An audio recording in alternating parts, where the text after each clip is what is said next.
বাংলা একাডেমিতে ১৭৫ জন নিয়োগে দুর্নীতি ও স্বজনপ্রীতির প্রমাণ মিলেছে দুদকের অভিযানে। ২০২২ সালে তৎকালীন মহাপরিচালক নুরুল হুদা সহ সংশ্লিষ্টরা চাকরির আবেদন ফর্ম থেকে শুরু করে পদে পদে দুর্নীতি করেছে। এমনকি চতুর্থ শ্রেণীর কর্মচারী নিয়োগে ১০ লাখ টাকা করে ঘুষ নেন বলেও অভিযোগ উঠেছে। কোটি মানুষের আস্থার ভালোবাসায় ১১ বারের মতো দেশের ১ নম্বর রেফ্রিজারেটর ব্র্যান্ড ওয়ালটন। বাংলা একাডেমির ১৭৫ জন নিয়োগ জালিয়াতির খোঁজে অভিযানে দুদক বলছে ২০২২ সালে কর্মকর্তা কর্মচারী নিয়োগে বিভিন্ন ক্যাটাগরিতে ১৮০ জনের বিজ্ঞপ্তি দেয় একাডেমি। ৫০,০০০ নিয়োগ প্রার্থীর কাছ থেকে অন্তত ২ কোটি টাকা জমা হয়। এদের মধ্যে অর্ধ কোটি টাকা লুটপাট করেন তখনকার মহাপরিচালক নুরুল হুদা সহ অন্যরা।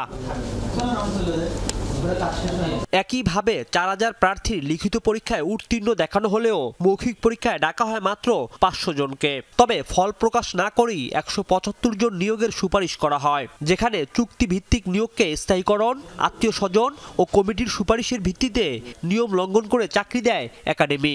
এমনকি কর্মচারী নিয়োগে ১০ লাখ টাকা করে ঘুষ নেন বাংলা একাডেমির সংশ্লিষ্টরা। ওপেন একটা বিজ্ঞপ্তি দিয়ে পরীক্ষা দেওয়ার সুযোগ করে দিচ্ছি, ফাইনালি আমি তাকে রেজাল্ট জানালাম না, অন্য একজনকে নিয়োগ করে দিলাম।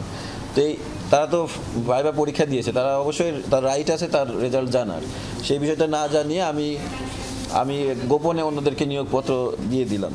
তো এই বিষয়গুলো আমরা খতিয়ে দেখবো আসলে কি কারণে তারা তাদেরকে জানানো হয়নি এবং নিয়োগ কিভাবে দেওয়া হয়েছে।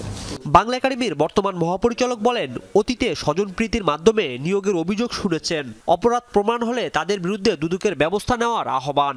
আমরা শুনেছি এবং জেনেছি যে আত্মীয় স্বজনের একটা প্রাধান্য ছিল। অনেকেরই সন্দেহ আছে, ক্ষোভ আছে। ফলে আমি মনে করি যে এখন যদি অপেক্ষাকৃত ফর্মাল একটা বডি ব্যাপারটা ভালোভাবে চেখে দেখে তাহলে সবার জন্য ভালো। দুদক বলছে, রাজনৈতিক প্রভাব, কর্মকর্তাদের খেয়ালখুশি মতো নিয়োগের ক্ষেত্রে দুর্নীতিতে জড়িতদের বিরুদ্ধে তদন্ত করে ব্যবস্থা নেওয়া হবে। ভবিষ্যতে এগুলো সংশোধন করে স্বচ্ছতার মাধ্যমে যাতে নিয়োগ দেওয়া হয়। রাজীব আহমেদ, যমুনা নিউজ, ঢাকা।